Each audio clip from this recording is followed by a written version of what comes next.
वंदे वंदारुमंदारं शिवमानन्दरूपिणम् पिंडब्रह्मांडरूपेण राजमानं सनातनम्. इथं आपण प्रथम दक्षिणामूर्ती भगवान जे शंकरांनी सुंदर ध्यान स्वरूपामध्ये रूप घेतलेलं आहे, रूपामध्ये दिसत आहेत आपल्याला, तर त्यांना आपण प्रथम वंदन केलेलं आहे, म्हणजे महान देव शंकरांना. त्यानंतर ज्या आचार्यांनी हे स्तोत्र रचलं, दक्षिणामूर्ती स्तोत्र, त्या आचार्यांनाही आपण वंदन करणार आहोत. श्रुती स्मृती पुराणानाम आलयं करुणालयं नमामि भगवत्पादं शंकरं लोकशंकरम्. अशा तऱ्हेनं आपण ज्या आचार्यांनी हे स्तोत्र रचलं त्या आचार्यांचं आपण पूर्वी चरित्र बघितलेलं आहे. दक्षिणामूर्तीचं प्रतिमा रूपामध्ये ध्यान कसं आहे ते जे 8 श्लोक आहेत त्याचाही अभ्यास, त्याचाही अध्ययन आपण केलेलं आहे. तेही आपण समजून घेण्याचा प्रयत्न केलेला आहे आणि ते आपण काल संपवलं. आता आपण दक्षिणामूर्ती स्तोत्र म्हणून जे आचार्यांनी केलेलं आहे तर ते काय आहे? कारण हा एक मोठा वेदांताचं सार स्वरूप असणारा अध्यात्मातला भाग आहे. त्यामुळे ते त्यांनी काय सांगितलंय त्याच्यामध्ये ते बघण्याचा आज आपण प्रयत्न करणार आहोत. कारण स्तोत्र म्हणजे स्तुती, आणि इथं भक्त आचार्यांसारखे शंकरांचे परमभक्त असणारे जे भक्त आहेत त्या भगवंताने, त्या भक्ताने भगवंताची स्तुती केलेली आहे आणि तेच स्तोत्र म्हणजे हे दक्षिणामूर्ती स्तोत्र आहे. कारण स्तोत्राला स्तोत्रे स्तवे रुचा वचे पौराणे प्राकृतेरपि स्तुत्वा प्रसीद भगवन इति वंदेत दंडवत. जे तो भक्त जो आहे तो त्याचं स्तवन करतो. जे आपल्याला ज्या देवतेचं स्तोत्र करायचं आहे, स्तोत्र गायचं आहे, म्हणायचं आहे, घालतायत, नमन करतायत, शरणागती पत्करतायत, ते स्तोत्र. तसं हे स्तोत्र दक्षिणामूर्ती स्तोत्र आपल्याला आता ह्या अभ्यासासाठी घ्यायचं आहे. आपण त्याच्यामध्ये 10 श्लोक आहेत, आपण बघणार आहोत. हे अत्यंत सुंदर असं आध्यात्मिक बैठक ह्या स्तोत्राला प्राप्त झालेली आहे आणि ते स्तोत्र समजून घ्यायचे, पठण करायचे आणि त्यातला जो आचार्यांनी केलेला उपदेश जो आहे तोही आपण जाणून घ्यायचा आहे. आणि त्यासाठी स्तोत्र जाणून घेणं, स्तोत्र पठण करणं हे जास्त गरजेचं आहे. आपण जे ते मुखोद्गत जर केलं तर आणखीनच त्याला जास्त वेटेज येतं आणि जसं जसं आपण म्हणत जाऊ तसं तसं त्या स्तोत्रातला आध्यात्मिक बैठक आपल्याला उपदेश करत जाते. अध्यात्म म्हणजे काय आहे तर आध्यात्मिक बैठक असं आपण म्हटलेलं आहे. आता हे आध्यात्मिक बैठक म्हणजे काय तर अध्यात्म म्हणजे सकारात्मकता. अध्यात्म म्हणजे कोणत्याही बाबतीत असणारी सकारात्मकता जी आपल्यामध्ये येते त्याला अध्यात्म असं म्हटलेलं आहे. म्हणजे आपला कुठल्याही व्यक्तीकडं, कुठल्याही कृतीकडं, कुठल्याही घटनेकडं बघण्याचा जो दृष्टिकोन आहे तो सकारात्मक होतो, आनंदमय होतो, आनंद मिळावा म्हणून आपण करतो. हे सगळं जे आहे त्याला आपण अध्यात्म म्हणायचं. कारण त्याच्याकडे आपण सकारात्मक, आपल्याकडं नचा पाढा नाही, नकारात्मकता आपल्याकडं नाही. कारण मानवी जीवनाची भूमिकाच असं आहे ती कशी की जीवनामध्ये आपल्याला नेहमी काय वाटतं असं मला नेहमी आनंद. आपण बघा, आपण सांगतो माझ्याच वाट्याला मेल्याला काय हे सगळं असं दुःखाचं आलेलं आहे, आपण सहजपणे म्हणून जातो. पण आपल्या जीवनामध्ये जेव्हा आनंद असतो तेव्हा तो आनंद जर आपल्याला मिळवायचा असेल, तो टिकवायचा असेल तर त्यासाठी अध्यात्माची जोड आपल्याला हवी, अध्यात्माची बैठक हवी. याचाच अर्थ आपल्याकडे सकारात्मकता हवी, म्हणजे त्याच्याकडे सकारात्मक दृष्टीने बघायला पाहिजे. कामवाली वेळेवर आली नाही, आपली चिडचिड होते, म्हणजे आपण चिडचिड करतो, म्हणजे आपल्यातले सगळे जे विकार आहेत ते लगेच आपले उफाळून यायला सुरू होतात. पण जर आपण ठीक आहे तिच्या घरात कोणतरी आजारी असेल, गेली असेल दवाखान्यात, येईल थोड्या वेळाने आणखी, अशा सकारात्मक भूमिकेनं जर आपण बघितलं तर आपल्यालाही त्रास होत नाही आणि ती आल्यावर तिलाही आपल्याकडनं काही कटू शब्द बोलले जात नाहीत. ही जी आहे ही सकारात्मक भावना, हा दृष्टिकोन, ह्यालाच खरा अध्यात्म म्हणायचंय. आणि आपण आता जे शिकतो आहोत त्याच्यातनं हाच उपदेश शिकण्यासारखा आहे. इथं आचार्यांनी त्यांच्या ह्या स्तोत्रामधून बरेच उपदेश आपल्याला केलेले ते आता आपण बघणार आहोत. आचार्यांनी बरीचशी स्तोत्र रचलेली आहेत, कित्येक स्तोत्र रचले आहेत, अगणित म्हटलं तरी सुद्धा चालू शकेल. इथल्या देवदेवतेंची स्तुती त्यांनी केलेली आहे. अर्थात त्या सगळ्या स्तोत्रांपाठीमाग त्यांची एक तत्वज्ञानाची भूमिका होती. प्रत्येक स्तोत्रापाठीमाग तत्वज्ञान होतं, काहीतरी लोकांना उपदेश करण्याची वृत्ती होती. आणि त्यामधून माणसानं काय घ्यायचंय हे या स्तोत्रांमधून आपल्याला समजून घ्यायचंय. म्हणजे त्यांनी उपदेश केलेला आहे आपल्याला त्या स्तोत्रांमधून. आपल्याला काय घ्यायचं ते आपण समजून घ्यायचंय. आणि हे स्तोत्र सुद्धा अतिशय तसंच उपदेशात्मक आहे. स्तोत्र अतिशय प्रासादिक आहे, गेय आहे. म्हणजे आपण जेव्हा शिकलो म्हणायला तेव्हा त्याच्यातले जे शब्द आहेत ते किंवा आपण ज्या चालीमध्ये म्हणायचा प्रयत्न केला ते, त्यामुळे त्याला एक प्रकारची लय आहे, गेयता म्हणतो आपण त्याला.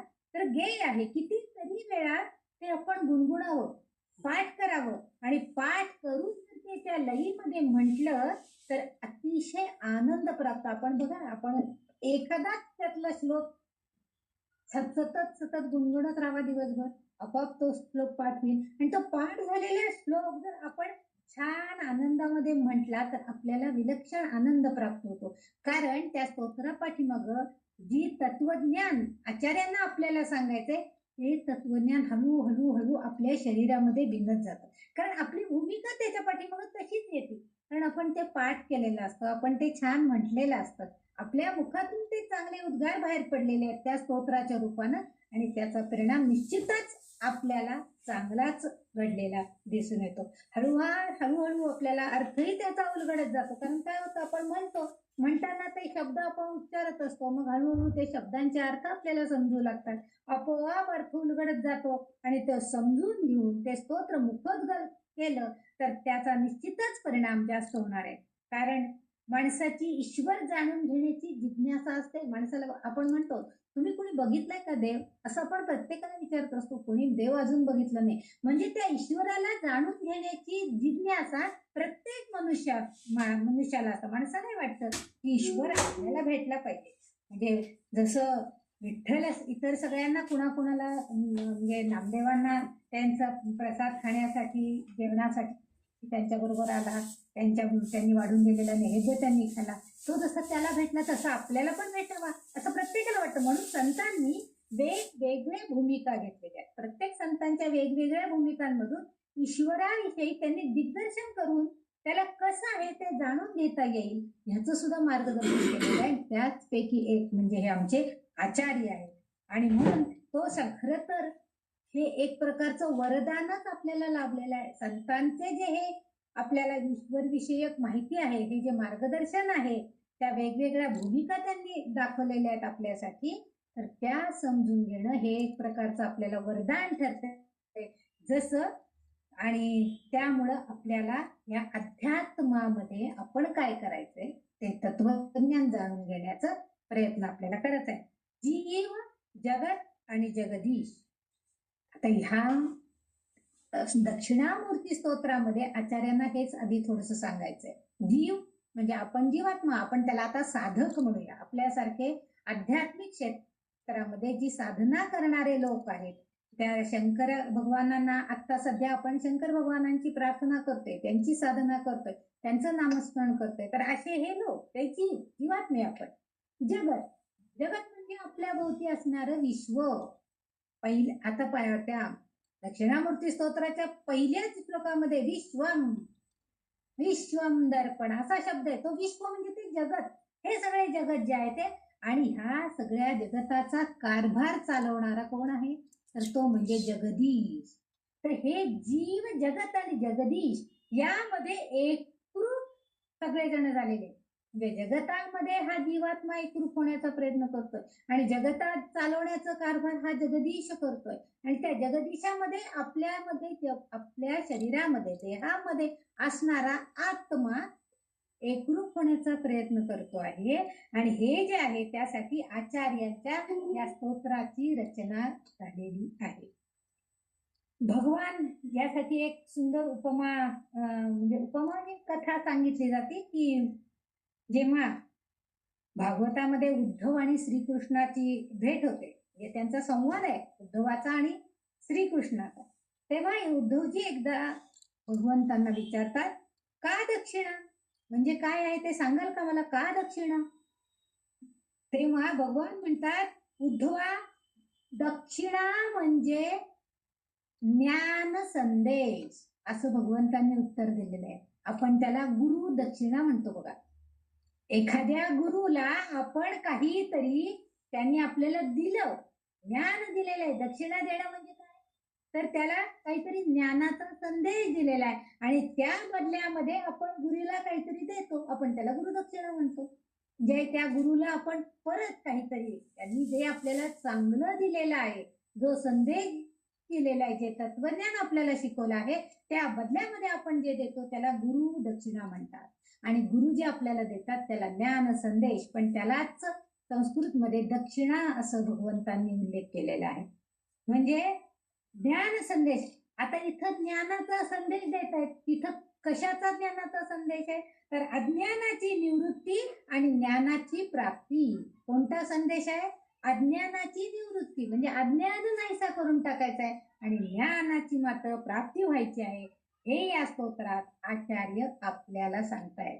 म्हणजे आचार्यांना आपल्याला हे सांगायचंय की तुमच्यामध्ये जे अज्ञान आहे, ज्या शंका आहेत, त्या सगळ्याचं निरसन तुम्हाला जे ज्ञान प्राप्त होईल त्याच्यामुळं होणार आहे. आणि म्हणून परमात्मा आणि परमात्मा तत्वाचा अद्वैतवादाचं तत्वज्ञान याची प्रचिती आपल्याला ह्या स्तोत्रातून आचार्यांनी करून दिलेला आहे. आता प्रचिती हा शब्द जो आपण म्हणतो त्याला आपण काय म्हणतो, प्रचिती केव्हा येते आपल्याला, आपण जेव्हा त्या देवतेशी अगदी एकरूप होतो. परमात्मा आणि परमात्मवादातला अद्वैतवाद ह्यांच्या तत्वज्ञान आपण जाणून घेतलं तर आपल्याला आपोआपच त्याच्यामधनं काहीतरी कळतं, आपण जाणून घेतो आणि मग आपल्याला त्याची प्रचिती येते. म्हणजे आपल्याला आता मगाशी सांगितलं की जेव्हा म्हणजे आपल्यामधलं अज्ञान दूर होतं, आपल्यामधल्या विषय वासना आपोआप हळूहळू नष्ट व्हायला लागतात आणि मग आपण आध्यात्मिक बैठक आपली म्हणजे ज्ञान प्राप्ती आपल्याला व्हायला लागते आणि तोच अनुभव आपण घेणार आहोत. तेच ह्या स्तोत्रामधून आपल्याला अनुभूती देण्याचा प्रयत्न आचार्यांनी केलेला आहे. परमात्मा आणि मी एक आहोत हे ज्ञान म्हणजे अज्ञानाचा नाश होऊन ज्ञान मिळवणे हेच खरे ज्ञान आहे. आणि हे स्तोत्र त्यासाठीच आचार्यांनी हे रचना केलेली आहे. हे स्तोत्र जे आहे हे शार्दूल विक्रीडित नावाच्या वृत्तामध्ये छंदामध्ये बंदिस्त केलेलं आहे. म्हणजे त्यांनी बांधणी केलेली आहे त्या श्लोकांच्या शब्दांची. शब्दरचना ही शार्दूल विक्रीडित स्तोत्र म्हणजे वृत्तामध्ये आहे. शार्दूल विक्रीडित हे जे स्तोत्र आहे याच्यामध्ये 19 अक्षर असतात, 12 अक्षरांवरती यती असते आणि नंतर पुढं पुन्हा 7 अक्षर असतात. यती म्हणजे थांबणे, आपण किंचित जे पॉज म्हणतो, जसं आपण गीतेमध्ये 8व्या अक्षराला यती घेतो, 8व्या अक्षराला किंचित थांबतो, पुढं पुन्हा 8 अक्षर म्हणतो. म्हणजे 8 अक्षर म्हणजे कदाचित तिथं 2 शब्द असतात, कधी 3 शब्द असू शकतात, पण पुढे जे म्हणजे अक्षरांची संख्या ही 19, एका चरणामध्ये 19 अक्षर आणि त्याच्यातले 12व्या अक्षराला यती आणि पुढच्या 7 अक्षरांना त्या चरणाचा शेवट, अशा तऱ्हेचं हे वृत्तामध्ये या स्तोत्राची रचना केलेली आहे. आता इथं आपल्याला थोडासा एक संदर्भ आपण शिकलेलो आहोत. एक श्लोकी आत्मबोध हे आपण आधी शिकलेलो आहोत. मी श्लोकही शिकवलेला आहे आणि त्याचा अर्थ पण तेव्हा सांगितलेला.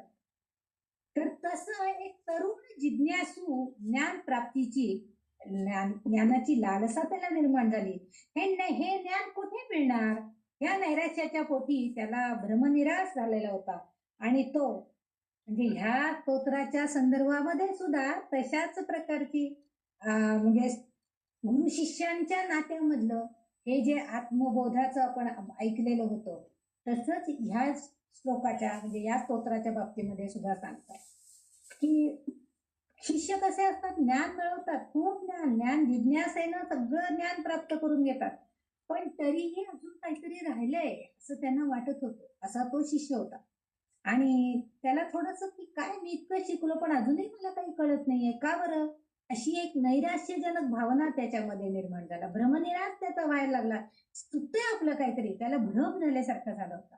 आणि तो दक्षिणेकडच्या जंगलातून जाताना तिथून त्याला आदिगुरु भगवान शंकरांना ह्या दक्षिणामूर्तीच्या स्वरूपामध्ये त्या प्रतिमेमध्ये त्यांना बघितलं.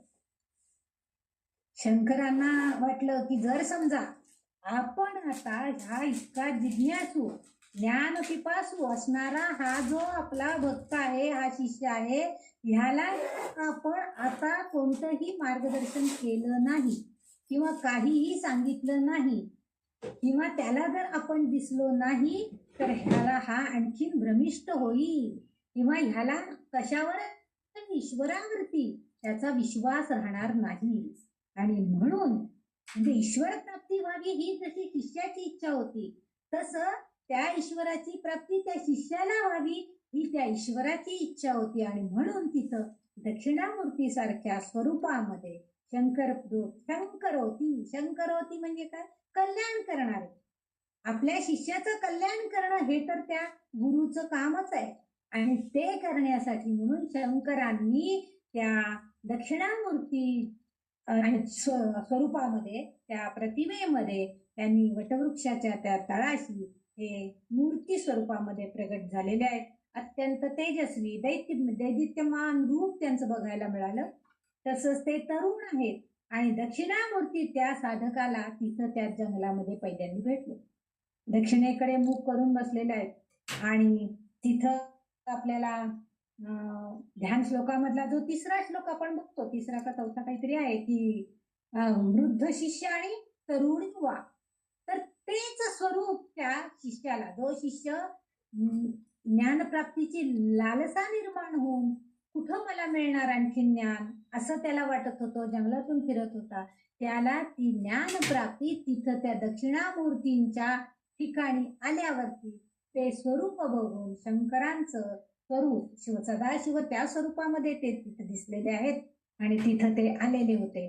आणि मग त्यांनी ते त्या आता शिष्याला आता आणखीन एक गोष्ट इथे काय सांगायचे, हे दक्षिणामूर्ती स्तोत्र जसं त्या शिष्याला ज्ञान देण्यासाठी म्हणून शंकरांनी जसं प्रगट झालेले आहे त्या स्वरूपामध्ये, तसं आपल्या सुद्धा आपल्या मुलाबाळांचा शैक्षणिक आरंभ करण्यापूर्वी हे स्तोत्र अतिशय शुभ आहे. ज्या दिवशी शिक्षणाचा आरंभ करायचा आपल्या मुलांचा, नातवांचा, आता आपली मुलं मोठी आहेत नातवांचा, तर तेव्हा दक्षिणामूर्ती देवतेला वंदन नमन अवश्य करावे. विशेष करून गुरुपौर्णिमा या दिवशी या दक्षिणामूर्ती गुरुदेवतेची पूजा अत्यंत शुभ मानली गेलेली आहे. या स्तोत्राच्या पठनाने विद्यार्थ्यांना जर आपण शिकवलं तर त्यांच्या विद्यार्थ्यांच्या बुद्धीचा विकास होतो. अध्ययनाच्या अंतर्गत येणारे जे अडथळे आहेत ते दूर केले जातात, त्यांचा नाश होतो आणि बुद्धीचा विकास होऊन स्मरणशक्तीची वाढ होते. यासाठी तरी का विना या स्तोत्राचा पाठ अवश्य करावा. म्हणजे आता हे आपल्याला माहिती आहे म्हटल्यावरती आपण निदान आपल्या लहान बालक जी आता नवीन शाळेत जाणारे जे लोक आहेत, जे मुलं आहेत, तर त्या मुलांसाठी तरी आपण हे नक्कीच लागू करू शकू. तर त्यांच्यासाठी तरी निदान त्यांना म्हणायला येणार नाही पण आपल्याला म्हणायला येते, आपण शिकलेलो आहोत, त्याचा उपयोग आपण त्यासाठी करायचा आहे आणि त्यांच्या शिक्षणाचा प्रारंभ करायचा आहे. म्हणजे जसं दक्षिणामूर्ती स्वरूपामध्ये शिष्याला त्यांनी त्यांच्या ज्ञान देण्याचा प्रारंभ केला, तसं आपण सुद्धा त्या स्वरूपामध्ये ती प्रार्थना करायची दक्षिणामूर्तींना की माझ्या या लेकराला तू चांगल्या प्रकारचं ज्ञान प्रदान कर. ही एक प्रकारची प्रार्थना आहे स्तोत्र स्वरूप. कारण कोणत्याही गुरुला देव स्वरूप मानून पूजण्यासाठी केलेली ही प्रार्थना आहे. शंकर भगवान हे महान विद्वान शिक्षक आहेत आणि वेदांत शिकवण्यासाठी शंकर भगवानांनी इथं या म्हणजे आचार्यांनी या स्तोत्राचा वापर केलेला आहे. त्या गुरूंचं स्वरूप प्रगट करण्यासाठी उत्तम शिष्य असणारे आचार्य शंकराचार्य यांनी या स्तोत्राची रचना केलेली आहे.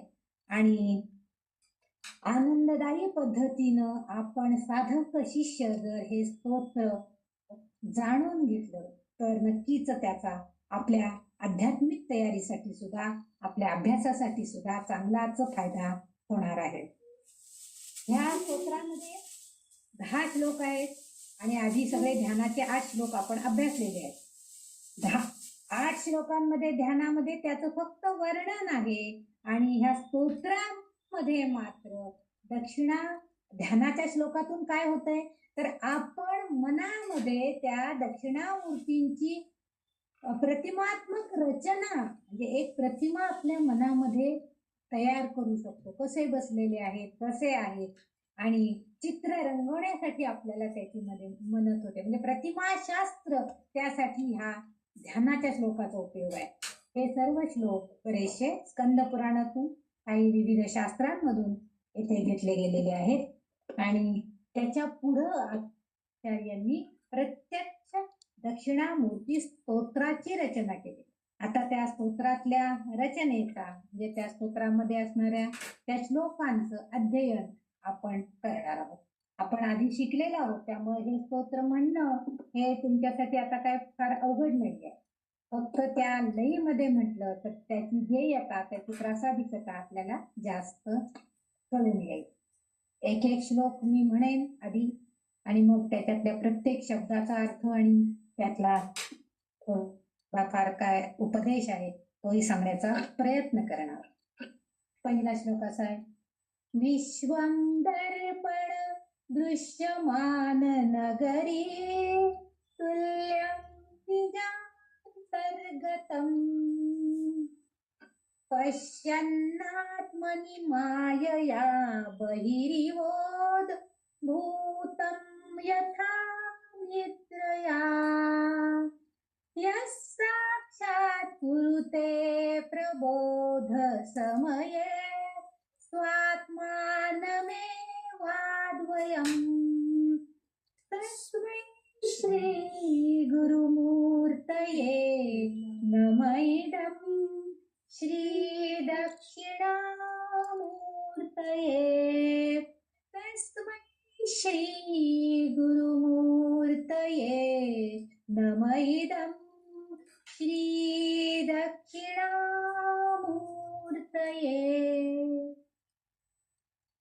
पहिला शब्द आहे विश्वम. हे विश्व हे जगत. विश्वम दर्पण. दर्पण म्हणजे आरसा. आता आरशामध्ये हे संपूर्ण जग विश्व म्हणजे संपूर्ण जग हे कसं आहे. आता हे जगाचा अनुभव घेणे म्हणजे त्याची जाणीव करून घेणे यासाठी या श्लोकाची रचना आचार्यांनी केलेली आहे. जग अनुभवणे म्हणजेच त्याची जाणीव करून घेणं हे या श्लोकातून आपल्याला अनुभवायचं आहे. विश्व आहे ते दर्पण. दर्पण म्हणजे आरसा. संपूर्ण जग हे दृश्यमान नगरी म्हणजे इतकं मोठं विश्व आहे परंतु आरशामध्ये जर बघितलं तर काय दिसतं. आरसा जर आपण आरशा काही खूप मोठा बनवू शकत नाही पण त्या आरशामध्ये जे आपण बघणार आहोत दृश्यमान नगरी. नगरी शहर ते आरशामध्ये आपल्याला थोडाच भाग बघायला मिळणार आहे. आरशामध्ये जर आपण बघायचा प्रयत्न केला तर आपल्याला थोडाच भाग बघायला. तुल्यम निजांतर्गतम म्हणजे त्याच्याही पलीकडं त्या आरशाच्या पलीकडं सुद्धा आणखीन विश्व आहे. म्हणजे जर आपण कल्पना केली की विश्वाला त्या आरशामध्ये सामावून घेण्याचा आपण जर प्रयत्न केला तर तसं होऊ शकत नाही. कारण दृश्यमान नगरी जे शहर जो भाग विश्वाचा आपल्याला बघायला मिळणार आहे त्या आरशामध्ये तो तुल्यम निजांतर्गतम अंतर्गत मध्ये आपल्याला त्याची तुलना होऊ शकत नाही. कारण त्याही पलीकडं कारण पुढं म्हटलंय पश्यन्नात्मनि मायया बहिरिवो भूतम यथा निद्रया. आता ह्याची त्यांनी तुलना कशाशी केलेली आहे. विश्व म्हणजे आरशातील प्रतिबिंबासारखे आहे अशी कल्पना केली पहिल्यांदी. परंतु त्याही पलीकडं काहीतरी ब्रह्म आहे. ब्रह्म म्हणजे ब्रह्मज्ञान आहे.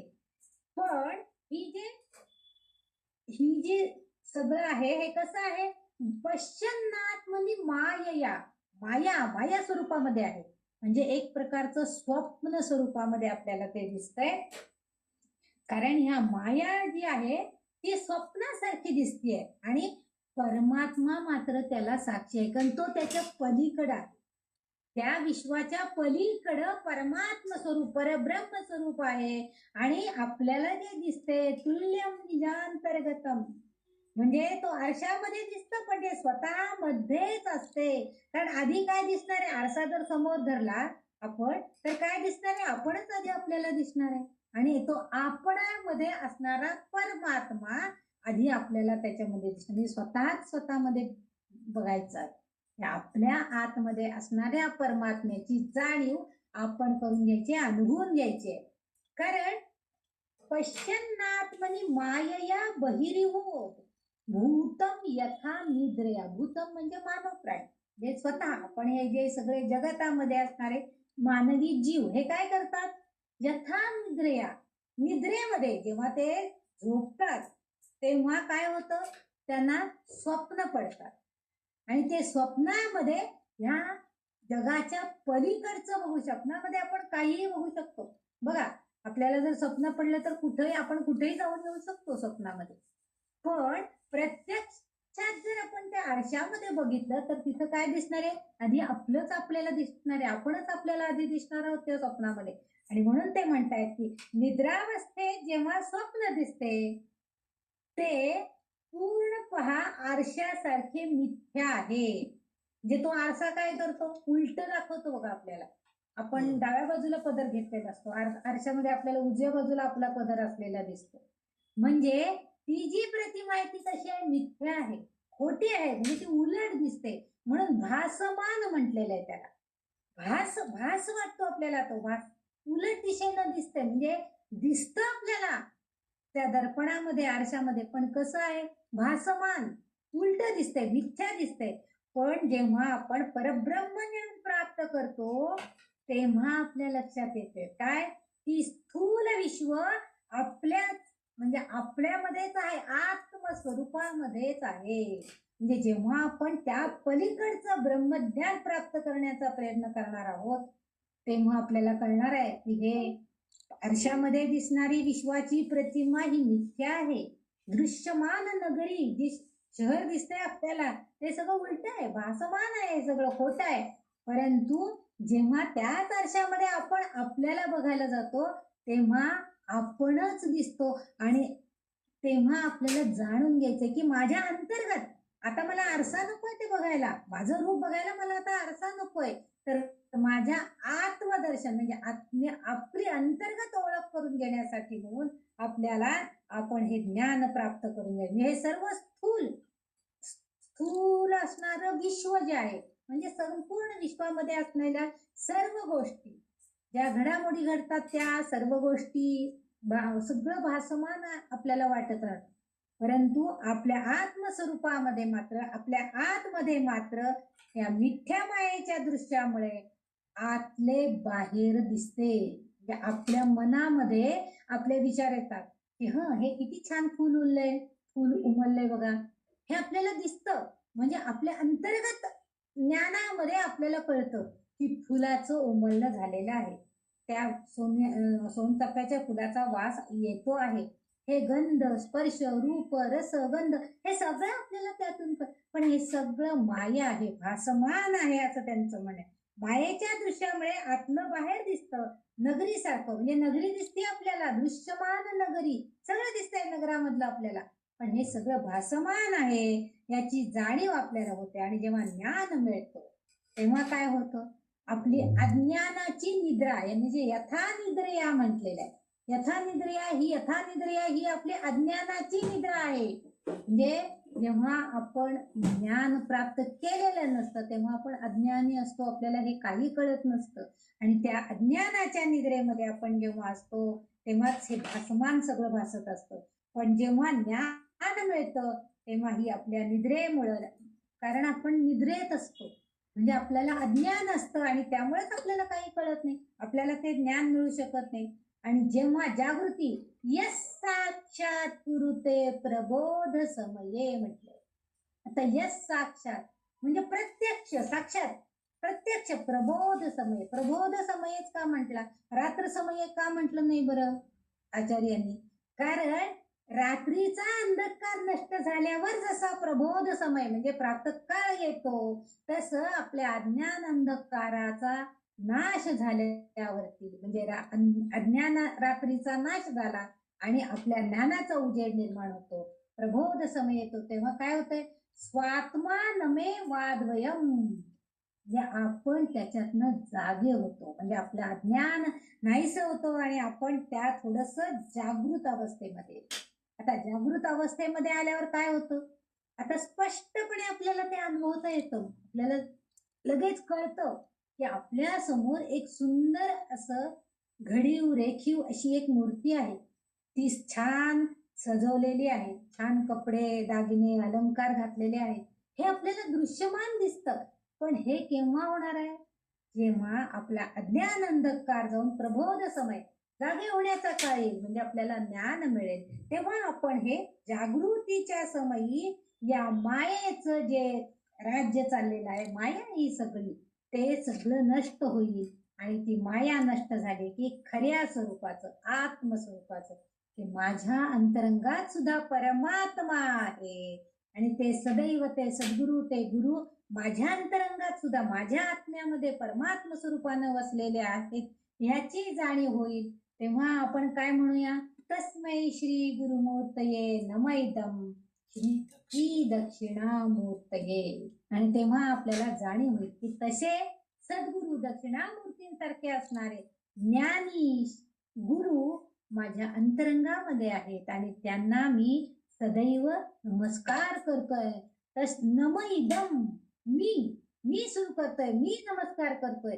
म्हणजे इथं काय झाली? माया संपली, अज्ञान संपलं आणि खऱ्या अर्थानं ज्ञानाची जाणीव आपल्याला झाली. म्हणजे आपण ज्ञानप्राप्ती झाल्यानंतर मात्र आपल्याला खऱ्या अर्थानं जाग येते.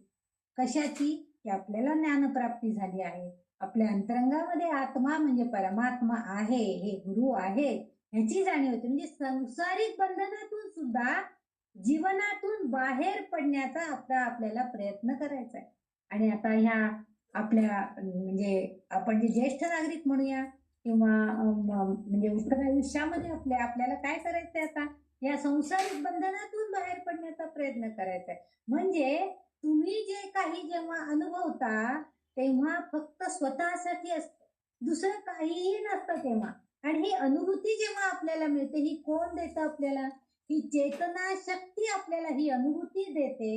ही चेतना शक्ती म्हणजेच या दक्षिणामूर्ती गुरूंच्या मध्ये असणारी शक्ती आपल्यामध्ये परिवर्तित होते, आपल्याकडे येते आणि मग आपल्याला याची जाणीव होते की अरे रे, मी किती दिवस अज्ञानी होतो, मला कळतच नव्हतं की माझ्या आतमध्ये अंतरात्मा आहे, त्याला दुखावणं योग्य नाही. हे हा आत्मबोध माझा मला होतो, हे जग अनुभवणं म्हणजे त्याची जाणीव करून घेतो. आणि प्रबोध समये स्वतःच्या आत्म्याची जाणीव होती, आपली जागृती होती आणि ज्ञानाचा दीप आपल्या मनामध्ये जागृत होतो. आत्मबोधामध्ये आपण सांगितलं किम प्रकाश असं विचारलं होतं त्यांनी, कशाचा उजेड आहे रे? तर त्याने माझ्यातलाच उजेड आहे, मला सूर्य हा उजेड देतो, सूर्य जेव्हा नसतो कोण देतं? दिवा देतो म्हणतो, दिवा नाहीये उजेड द्यायला, तेव्हा कोण देतं रे? तर माझे चक्षु किंवा दिवा लावतो त्याचा उजेड दिसतो, मग दिवाही नाहीये, चंद्रही नाहीये, सूर्यही नाहीये, मग तुला उजेड कोण देतं? तर माझे अंतःचक्षु, असं त्यांनी उत्तर दिलेलं होतं शिष्याने. ते अंतःचक्षु म्हणजे आपल्या बुद्धीच्या ज्ञानाचा दीप जो आपल्या मनामध्ये उजेड पाडतो, म्हणजेच आपल्याला ती अनुभूती देतो ज्ञानाची आणि मग आपल्याला ते ज्ञान प्राप्त होतं आणि आपल्यातला जो भ्रम आहे, अनुभव येतो म्हणजे आपल्याला कधी कधी भ्रमस्वरूप अनुभव सुद्धा येतात आणि मग आपण त्याच्यातनं बाहेर पडतो, ज्ञानप्राप्ती. ज्ञानप्राप्ती झाली की आपोआप हे सगळे भ्रमनिरास होईल जातात. ही माया आहे, हे सगळं जग खोटं आहे आणि मी स्वतः हाच फक्त खरा आहे. हे जेव्हा ज्याला कळतं, अहम ब्रह्मास्मी, आता जेव्हा आचार्यांनी बऱ्याच ह्याच्यामध्ये सांगितलेलं आहे की मीच ब्रह्म आहे, मी ब्रह्म आहे म्हटल्यावर दुसऱ्या ब्रह्माला शोधायला जाण्याची गरजच नाही. मीच ब्रह्म आहे, माझ्यातल्याच त्या ब्रह्माला ओळखण्याचा प्रयत्न करायचा आहे. आणि त्यासाठी माझ्या अज्ञान निद्रेतून जागृत होऊन प्रभात काळी म्हणजे प्रबोध समय तो मला आणायचा आहे. कशाच्यामुळे येतो तो प्रबोध समय? तर तो आपल्या ज्ञानप्राप्तीमुळं. आणि ते ज्ञान गुरु आपल्या शिष्याला देत असतात. असं या पहिल्या श्लोकामध्ये म्हणजे थेट यश साक्षात थेटपणे तिथं साक्षात थेट आपण म्हणतो ना साक्षात सद्गुरु माझ्या समोर उभे राहिले. आपल्या ग्रुपमधल्या माधवीनी ते सद्गुरु माझ्या दारी उभे राहिले ते गाणं जे म्हटलेलं होतं त्याच्यामध्ये की ते मला आता काय करू, मी माझ्या दारात अचानक येऊन उभे राहिलेत, मी काय करू, मी आता त्यांचे पाद्यपूजन करू की त्यांना कवटाळू, त्यांना मिठी मारू, त्यांच्याशी बोलू, काय करू, असं तिने तिच्या गाण्यातनं सांगितलं होतं. तेच थेट वर्णन आपल्याला या दक्षिणामूर्तींना जेव्हा आपल्याला जर ते भेटले किंवा त्यांचं प्रतिमा स्वरूप आपल्या डोळ्यासमोर आलं तर आपल्याला त्याच भावना यायला पाहिजे, ते ज्ञान आपल्याला प्राप्त व्हायला पाहिजे. तेव्हाच आपण आपल्यातल्या स्वयंमध्ये असणाऱ्या त्या परब्रह्म्याला ओळखू शकू. असं या स्तोत्रामध्ये या आचार्यांनी आपल्याला सांगण्याचा प्रयत्न केलेला आहे. आपणही आपल्याला ते ज्ञान प्राप्त करून घ्यायचं आहे. आणि मग आपल्याला आणि हे प्राप्त करतो आपण कशाने प्राप्त करणार आहोत? बघा, स्तोत्र म्हणणार आहे म्हणजे मुखाने म्हणणार आहोत, बुद्धीमध्ये त्यातला अर्थ सगळा जाणार आहोत.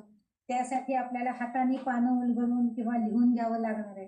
म्हणजे सगळी इंद्रिय, आपली ज्ञानेंद्रिय, कर्मेंद्रिय सगळी त्याच्यासाठी कार्यान्वित होणार आहे.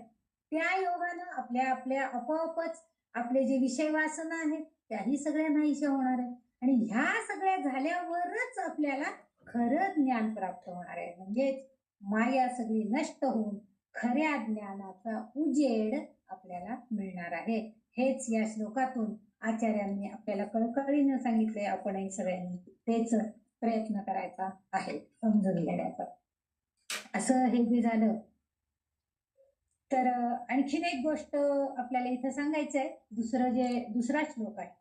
पहिल्यामध्ये विश्व म्हणजे त्यांनी किती मोठा पसारा आधी आपल्या अंतर्गत घेतला बघा, आपल्या कवेमध्ये संपूर्ण विश्वाला घेऊन टाकलं आचार्यांनी. आता दुसरं काय घेत आहे? बीज. दुसऱ्या श्लोकाची सुरुवातच मुली बीजस्यांतरी वांकुरो जगदिदं प्राङ्निर्विकल्पं पुनः माया कल्पित देश काल कलना वैचित्र्य चित्रीकृतम् मायानिव विजृम्भयत्यपि महा योगी वयस्वेच्छया तस्मै श्री गुरुमूर्तये नमैरं श्री दक्षिणामूर्तये. बघा, विश्वाच्या अफाट पसाऱ्यातून आचार्यांनी आपल्याला एकदम दुसऱ्या श्लोकामध्ये बीजामध्ये आणलं. बीज म्हणजे छोटस बी, बीजस्यांतरी बीजाच्या अंतर्भागामध्ये काय आहे? वांकुर. जेव्हा ते अंकुरित होईल जगदिदम प्रांग निर्विकल्पम पुनः. आता बीज जेव्हा आपल्याकडे असतं तेव्हा आपण जर ते तसंच ठेवलं तर ते काही म्हणजे त्याचा काहीही आपल्याला नंतर फायदा होणार नाहीये किंवा काहीही त्याच्यातनं निर्माण होणार नाहीये. पण ते बीज जर आपण एखाद्या मातीमध्ये रोवलं, एखाद्या मातीमध्ये रुजवलं तर काय होणार आहे? अंकुरित होणार आहे. म्हणजे क्रिया म्हणजे तिथं निर्मितीची शक्ती, त्या बीजाला निर्मितीची शक्ती आपण देणार आहोत. कारण त्या मातीमध्ये ते रुजलं की ती निर्मिती होणार आहे. कशाची? अंकुराची. म्हणजे ते झाड निर्माण होणार. आणि म्हणजे हा या श्लोकामध्ये आचार्यांना आपल्याला सांगायचंय की हे जे दक्षिणामूर्ती किंवा हा जगदीश जो आहे तो कसा आहे? क्रिएटर आहे, निर्माता आहे या जगाचा. जसं एखादं बीज पेरल्यावर अंकुरित होतं, वांकुरो जगदिदम, या जगामध्ये प्रांग निर्विकल्प म्हणजे अव्यक्त ते बीज असं सांगतं का हा आता मी वाढायला लागलोय किंवा काय असं काही बोलतं का? नाही. हळूहळू हळूहळू आपल्याला त्या बीजातनं मग आधी 2च पानं दिसतात, मग पुढं आणखीन एखादी छोटीशी फांदी दिसते, मग आणखीन मोठं, मग आणखीन अशा तऱ्हेनं त्या एका बीजातनं मोठे वृक्ष तयार होतात. म्हणजे अव्यक्त स्वरूपातील कल्पना त्यांनी केली. प्राण निर्विकल्प पुन्हा, आणि विकल्प नाहीये त्याच्यामध्ये काही, म्हणजे त्याच्यामध्ये कोणताही निर्विवादपणे त्या बीजामधनं निर्मितीच होणार आहे, यामध्ये काही शंकाच नाहीये. आणि शिवाय आणखीन एक गोष्ट त्याच्यामध्ये त्यांना असं सांगायचंय, प्राण निर्विकल्प पुन्हा, म्हणजे कोणत्याही गुणांचे निर्विकल्प, तिथं कोणते त्यांचे जे चांगले गुण आहेत, म्हणजे आंब्याची फळ पेरली असेल तर आंब्याचेच गुणधर्म ठेवून ते झाड येणार आहे. एखादा भुईमुगाचा दाणा पेरलेला असेल तर भुईमुगाच्या शेंगाच त्या झाडामध्ये अंकुरित होणार आहे, झाड वरती येईल, मुळामध्ये ते शेंगा तयार होतील. म्हणजे हे जे आहे तसं त्यांनी म्हणे माया कल्पित, म्हणजे ही सर्जनशीलता म्हणतात, बीजाची सर्जनशीलता, म्हणजे त्याच्यातनं वाढ होणं, निर्माण होणं, म्हणजे क्रिएशन हे त्याच्यामध्ये घडताना आपल्याला दिसतंय.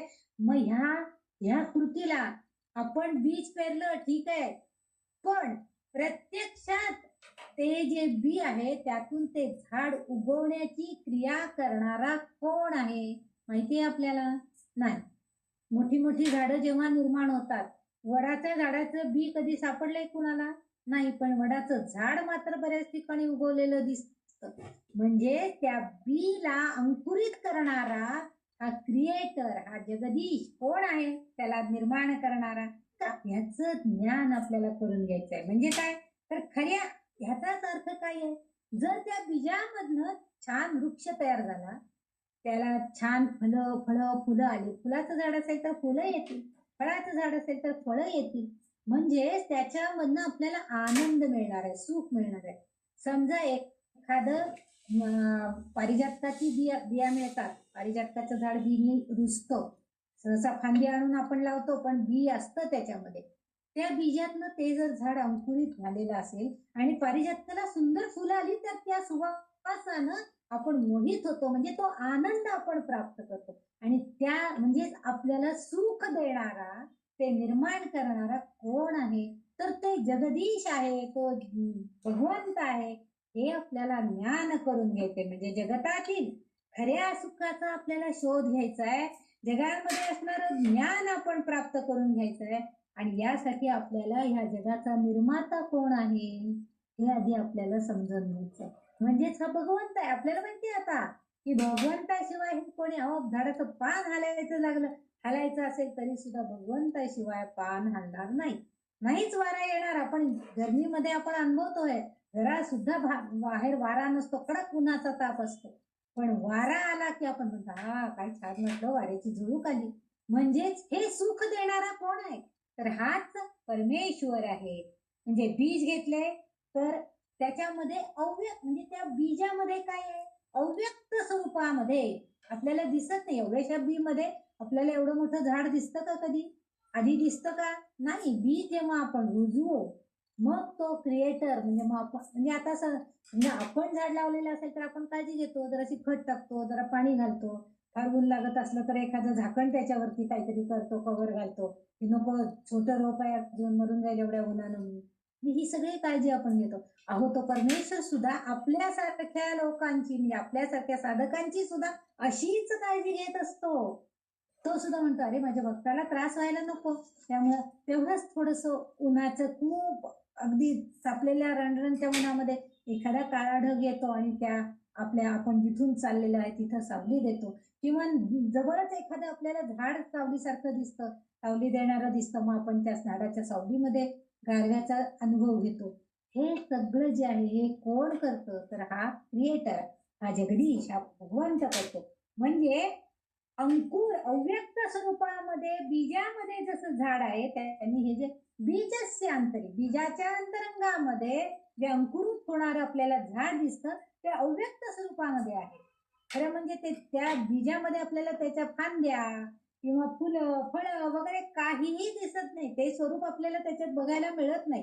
पण जेव्हा ते झाड प्रत्यक्ष स्वरूपामध्ये येतो तेव्हा मात्र हे आपल्याला बघायला मिळतं. म्हणजे ते सुख, तो आनंद आपल्याला मिळू शकतो. म्हणजे हे जग, ही सृष्टी सुद्धा अव्यक्त आहे. जगामध्ये जग जे आहे, ही सृष्टी आहे, हे अव्यक्त स्वरूपामध्ये. बघा, एखादं झाड कोलमडून पडतं वाऱ्याने मोठ्या वादळामध्ये, पण तेव्हाच दुसरं झाड सुद्धा उगवायला लागलेलं असतं. ही सृष्टीची करामत आहे, हे सृष्टीचं. म्हणून इथं पुढं काय केलेलं आहे त्यांनी? माया कल्पित. ही जी सृजनशीलता आहे, ही त्यांनी काय? माया कल्पित देश काल कलना वैचित्र्य चित्रीकृतम. म्हणजे भगवंतांनी काय केलेलं? या सृष्टीमध्ये अनेक विध रंगांनी चित्र रेखाटलेली आहे. वैचित्र्य चित्रीकृत, अनेक प्रकारच्या विचित्र प्रकारांनी चित्र रंगवलेली आहे. म्हणजेच काय? आपण जे बघतो आपल्या अवतीभोवती ते सगळं देश काल कलना. म्हणजे आपण काय करतोय की काल म्हणजे काळ आणि देश, देश म्हणजे हे जग निर्माण झालेलं आहे.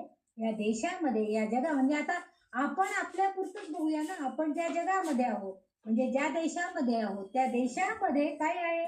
तर त्या काळ म्हणजे देश काल कलना.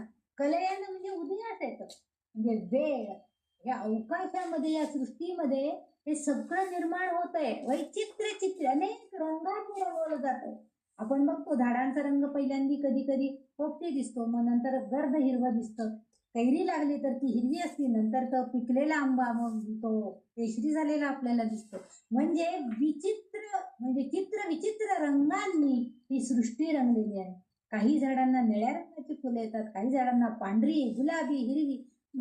जसं ही फळाफुलांच्या बाबतीमध्ये आपण बघतो, तसंच आपण सुद्धा बघा, आपल्यासारखं दिसणारा दुसरा माणूस नसतो.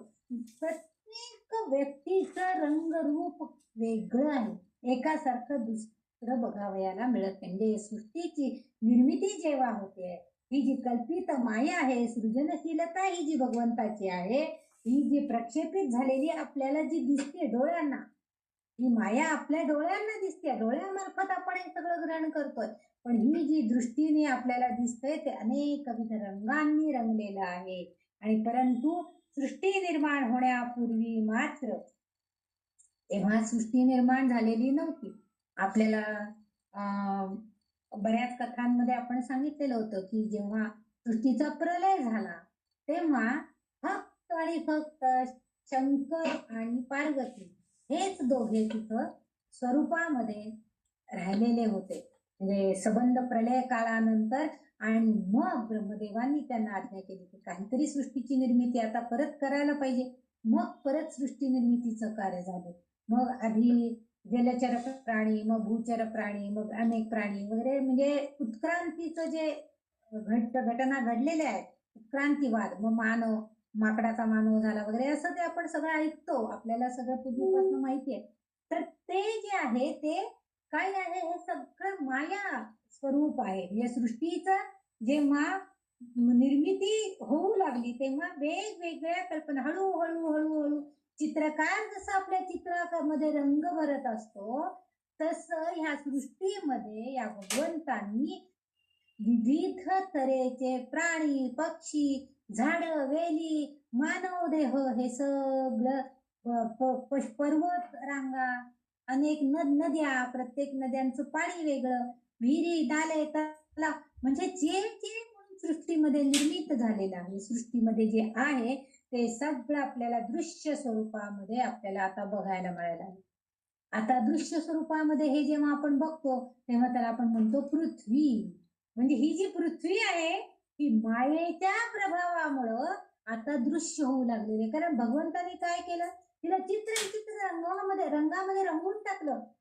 विविध तऱ्हेने रंगवलं, विविध आकार त्याला सगळ्यांना दिलेले आहेत. विविध तऱ्हेने झाडं, फुलं, पशु पक्षी, वेली सगळे वेगवेगळ्या रंगात, वेगवेगळ्या स्वरूपामध्ये आपल्याला बघायला मिळाले. प्रत्येकाचे आवाज वेगळे. आपण व्यक्तीमध्ये आपण म्हणतो ना, 5 बोटं एकसारखी नाहीयेत, तर माणसं एकसारखी कशी असतील? स्वभाव त्यांचे कसे एकसारखे असतील? याचाच अर्थ असा आहे की प्रत्येकामध्ये भिन्नता हे भगवंतांनी ठेवलेलं आहे.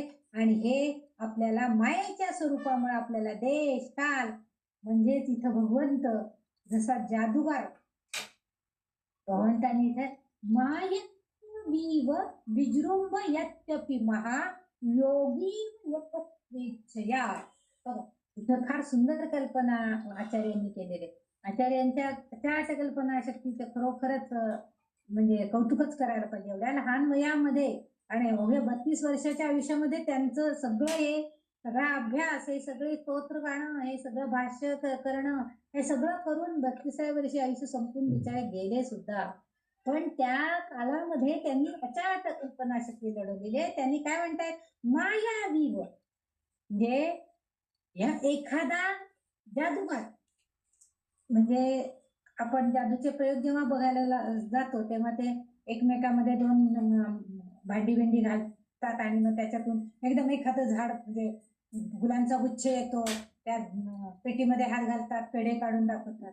हे सगळं जादूगार म्हणजे तेव्हा काय होतं आपल्या नजरेला गारुड होतं. म्हणजे नजरेवरती आपल्या एक प्रकारचा भ्रम निर्माण होतो. अरे आपल्याला ते फुलासारखं ते पेढे काढून दाखवतात, जिभे काढून दाखवतात आणि काय असं म्हणजे जादूगारासारखं कार्य या भगवंतानं केलेलं आहे. म्हणजे भगवंत काय करतोय, तुम्हाला कसं हवंय, पेढा हवाय का बाळा तुला? ते स्टेजवर बोलवतात बघा लहान मुलांना जादूगार, तुला काय हवंय बाळा, पेढा हवाय का? तो हो म्हणतो मुलगा, लगेच त्यांनी त्या पेटीत हात घालतात, लगेच त्याच्या हातावर एक पेढा काढून देतात. म्हणजे तुमच्या इच्छेनुसार तो जादूगार काय करतो, तुम्हाला इच्छित देत असतो. तसं हा भगवंत काय करतोय, हळूहळू म्हणजे जादूगाराप्रमाणे त्या त्या भागामध्ये त्या त्या वेळेनुसार हे सगळं चित्र विचित्र रंगांमध्ये ही सृष्टी संपूर्ण रंगवून टाकतोय.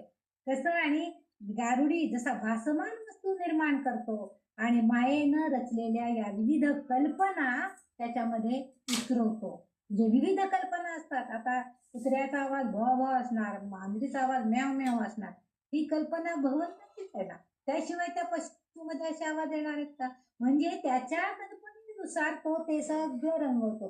गुलाबाचं फुल अनेक पाकळ्यांचं असणार आहे, कमळ त्याच्याही पेक्षा जास्त पाकळ्यांचं असणार आहे. ही सगळी कल्पना ह्या सगळ्या जादूगारासारख्या असणाऱ्या भगवंताची आहे. म्हणजे तो तसं कार्य करतो आहे.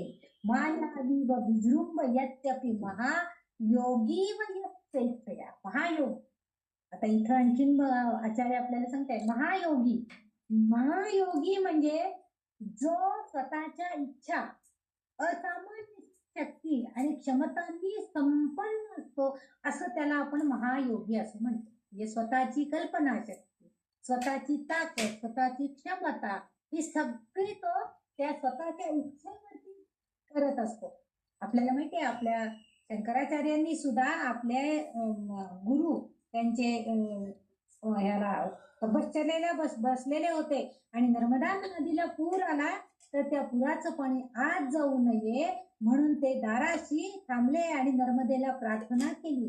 म्हणजे स्वतःच्या इच्छेनं नर्मदेला त्यांनी त्या आत गुहेमध्ये त्या आपल्या आचार्यांना म्हणजे शंकराचार्यांचे गुरु त्यांना डिस्टर्ब होऊ नये किंवा त्यांना त्रास होऊ नये, विघ्न येऊ नये म्हणून त्या दाराशी बसून त्यांनी नर्मदेला प्रार्थना केली. बघा त्यांची इच्छाशक्ती केवढी प्रबळ होती की नर्मदा नदीचं पाणी आत गेलं नाही, त्यांच्या त्या गुरूंच्या स्पर्शाला स्पर्श केला नाही त्या पाण्यानं आणि तिथूनच ते पाणी परत केलं. आणि म्हणून तिथं तेव्हा त्यांनी नर्मदाष्टकाची निर्मिती केली होती शंकराचार्यांनी. तर तसं म्हणजे त्यांची इच्छाशक्ती केवढी प्रबळ आहे म्हणून तसं ते म्हणतात महायोगी. असे महायोगी स्वइच्छया स्वतःच्या संकल्पानं स्वतःच्या निश्चयानं मला हे करायचंच आहे. तुम्ही बघा आपण सुद्धा एखादी गोष्ट जर अगदी संकल्प केलेला असेल, नाही 21 दिवस मी अन्न पाण्या वाचून राहणार किंवा 21 दिवसामध्ये हे संपूर्ण एवढा ग्रंथ मी वाचन करणारच, किती पानं असू दे, आपल्याला जर तेवढा दृढ निश्चय दृढ संकल्प असेल तर ते कार्य आपल्याकडनं पार पडतं.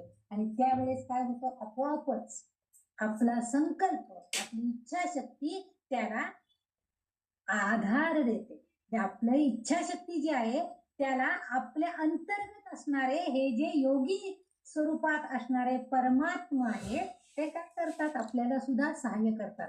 म्हणजे अडथळे काही येत नाही किंवा अडथळा आला तरी सुद्धा आपली ताकद वाढवतात. की 2 तास समजा एखादं कोणतरी आपल्या घरात आलं, आपल्याला त्यांच्याशी बोलत बसावं लागलं, आपला 1 तास गेला, आपल्या वाचनातला 1 तास कमी झालाय. म्हणजे रात्री मला जी 6 तास झोप मिळणार होती, तर नाही, आज मला 5च तास झोपायला पाहिजे. ते 1 तास मी तिथं वाचन करणार. म्हणजे आपोआपच हे जे अंतर्मनामध्ये असणारे जे योगी आहेत, आपले परमात्मा गुरु आहेत, तर ते आपल्याला सहाय्य करतात. नाही संध्या, आज तू दुपारी 1 तास वाचन कमी केलंयस, आज तुला रात्री वाचायला पाहिजे, बसायला पाहिजे वाचायला.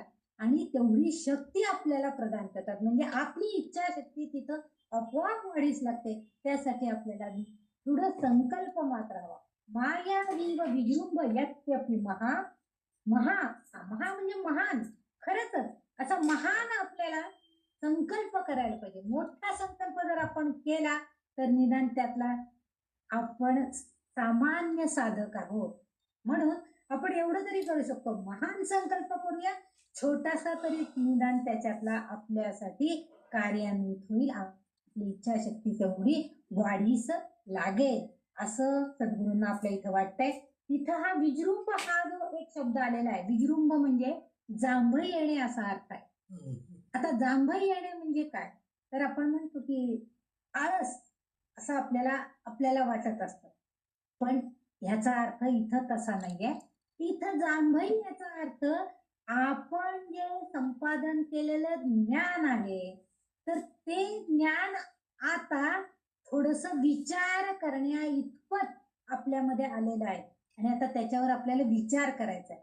म्हणून आपण काय करतो की मोठा आ करतो. मग तेवढ्या वेळामध्ये काय होतं की आपल्या मनातले सगळे विचार तेवढ्या वेळामध्ये थांबतात. आपण आ करत बसतो, जांभई देतो. म्हणजे आळस न करता उलट आपण काय करायला पाहिजे, विजृंभ यत्यपि महा, मोठी जांभई जरी आली म्हणजे आळस आला तरी सुद्धा काय करायचंय आपण, यत्यपि महायोगी यस्येच्छा, महान योगी जसे स्वतःच्या इच्छेनं संकल्प करून सगळं पूर्ण करतात, तसं जसा जादूगार एखादी नवीन निर्मिती करतो, तसं आपण सुद्धा, म्हणजे बघा या सगळ्या ह्याच्यामधनं कसं आचार्य आपल्याला उलगडत सांगतायत की तसं तुम्ही साधकांनी काय करायचंय, त्या अंतर्मनामध्ये असणाऱ्या त्या योगी स्वरूप असणाऱ्या दक्षिणामूर्ती ईश्वराला, देवाला स्मरून कुठलाही संकल्प करायचा आहे, आणि आपली इच्छाशक्ती प्रबळ करण्याचा, वाढवण्याचा प्रयत्न करायचा आहे. असामान्य, आता दक्षिणामूर्तींकडे असामान्य शक्ती होती, स्वतःच्या इच्छेने ते काही करू शकत होते, पण त्यांची जी ही क्षमता आहे, ही क्षमता, ही संपन्नता, हा संकल्प, हा सगळा आपण सुद्धा करायचा प्रयत्न करायचा. म्हणजे हे ज्ञान या दक्षिणामूर्तींच्या सद्गुरु रूपामध्ये असलेल्या शंकरांकडे, शंकरोती म्हणजे कल्याण करणारे आहेत ते आपले. मग आपलं नक्कीच ते कल्याण करणारच आहेत, पण त्यासाठी आपला निश्चय हवा, आपला संकल्प हवा, आपली दृढ निश्चयता हवी, आपली इच्छाशक्ती हवी, तरच ते होणार आहे. आपण काहीच नाही, नुसतं गप्प बसलोय, आपण काही मनामध्ये इच्छाच कुठल्या गोष्टीची केली नाही, तर होणार नाही. नाही, मला परिक्रमा करायची, मला जायचंय, मला गिरनारला जायचंय, मला असे 100 वेळा घोका ना, त्यानंतर तुम्ही कधीतरी आपल्या अंतर्मनामध्ये असणारे जे योगी, महायोगी स्वरूपामध्ये असणारे जे परमात्मा दक्षिणामूर्ती जर आपल्या शरीरामध्ये वास करून असतील, म्हणजे आहेतच परब्रह्म रूप ते, तर ते म्हणतील की अरे हा साधक सारखा भोगतोय, ते परिक्रमा करायची, गिरनारला जायचं. खरंच कधीतरी याच्या इच्छाशक्तीला प्रबळ करायला पाहिजे आपण, आणि मग आपोआप आपली इच्छाशक्ती केव्हा तरी प्रबळ होती. मग त्याला कारण घडतात. मग मायावीव म्हणून जादूगारासारखं कोणतरी येतं, आणि आम्ही आता 1-8 दिवसांनी गिरनारला जाणार आहोत, चला येणार आहे का, सहज विचारतात. मग त्यावेळेस काय होतं, आपण आपोआपच आपली इच्छाशक्ती लगेच प्रबळ होते. हा आहे, कोणतरी सोबतीला आहे ना आपल्या, जायला हरकत नाही, चला. लगेच आपण घरात चौकशी करतो, आपल्या खर्चाचा आढावा घेतो, बजेट काढतो, आपल्या बाकीच्या म्हणजे बजेट कोणत्या गोष्टींचं, की आपल्याला आता इथं काही आता काम नाही आहे ना, दुसरं काही आता सध्या करायचं नाही ना, कोणाचे काही फंक्शन नाही आहेत ना, म्हणजे आपण जाऊ शकतोय. आपल्या शरीराची ताकद बघतो, डॉक्टरने सांगितलंय ना आता काही जायला हरकत नाही, जायचं. म्हणजे हे सगळं बजेट आपण बघतो, पैशाचं तर बघतो आधी, आणि मग आपण त्या प्रवासाला निघतो. म्हणजे ह्या असं सगळं करण्याला कारणीभूत कोण होतं, तर हे सद्गुरूंची इच्छा आपल्या मनामध्ये प्रबळ होते. म्हणजे आपण जर संकल्पित असो, म्हणजे आपण जर काही तसं ठरवलेलं असेल तर ते निश्चितपणे परिपूर्ण होतं. आता दक्षिणामूर्ती शिकायचं असं आपण ठरवलेलं होतं. कधीतरी ताई आम्हाला शिकवा, आम्हाला शिकायचंय. मग हळूहळू ते हो आत्ता नाही हं, आत्ता हे जरा काम आहे किंवा आत्ता माझी तब्येत बरोबर नाही किंवा आत्ता अमुक एक आहे, हे सगळं झाल्यावर आपण शिकूया. हळूहळू तो टप्पा येत गेला. पहिलं आपण ललिता सहस्रनाम शिकलो, मग ते संपल्यानंतर बघूया मग आता आपण काहीतरी नवीन शिकूया.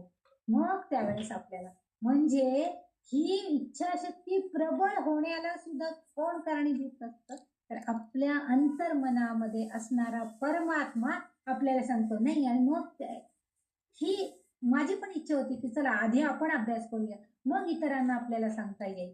मग अभ्यासाला सुरुवात झाली.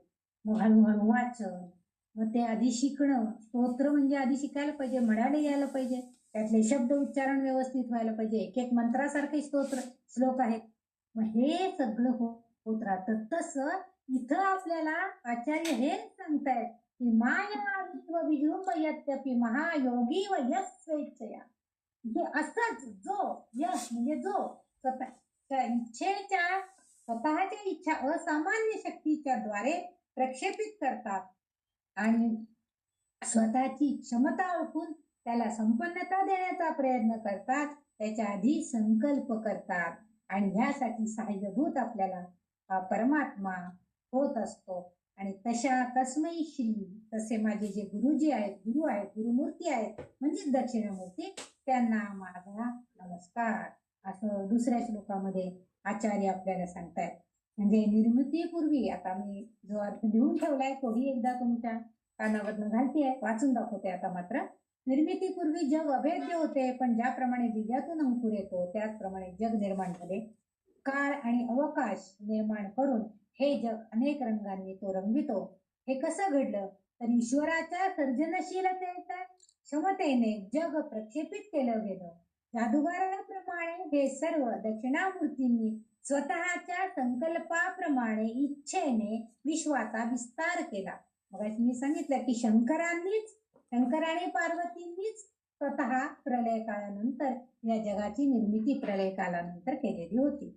आणि म्हणून या विश्वाचा विस्तार त्यांच्या स्वतःच्या संकल्पनेनुसार केलेला आहे. तो ते तसे आणि हे दक्षिणामूर्ती भगवान परमात्म स्वरूप असणाऱ्या त्यांनी हे जग निर्माण केले. निष्णात गारुड्यासारखे हवे त्या वस्तू निर्माण करतो, तसं हे महायोगी सुद्धा यौगिक सामर्थ्याने निर्मिती करतात. तसे हे दक्षिणामूर्ती आहेत. म्हणजे महायोगी लोक जे असतात ते सुद्धा काय करतात, तपश्चर्या करताना आपली बघा इतके वर्षोनवर्ष तपश्चर्या, सालोनसाल तपश्चर्या करत असतात. अन्नाचा पाण्याचा कण पण नसतो त्यांच्या पोटामध्ये, तरी सुद्धा ते जिवंत राहतात. ही तपश्चर्या करण्यामागे सुद्धा त्यांचा संकल्प दृढ निश्चय असतो. आणि त्यासाठी सामर्थ्य, योग्याचं सामर्थ्य कोण देतं त्यांना, तर दक्षिणामूर्ती. म्हणजे ते निर्मिती करतात त्यांच्या मनामध्ये संकल्पाची आणि मग त्यांना तसं सामर्थ्य प्रदान करतात आणि त्यांच्याकडनं तशी तपश्चर्या, योगी स्वरूपाची तपश्चर्या करून घेतात. तसंच आपल्याला सुद्धा त्या दक्षिणामूर्तींनी आणखीन आपल्याला काय काय जे सगळं शिकायचे, त्यासाठी तसं सामर्थ्य, तशी इच्छा, तसे संकल्प आपल्याकडनं करून घ्यावे, हीच त्यांच्याकडे आपल्याला आपण प्रार्थना करायची आहे आणि त्यांना वंदन करायचंय. तस्मै श्री गुरुमूर्तये नमः इदं श्री दक्षिणामूर्तये, असं या दुसऱ्या श्लोकापर्यंत आपण आता बघितलेलं आहे.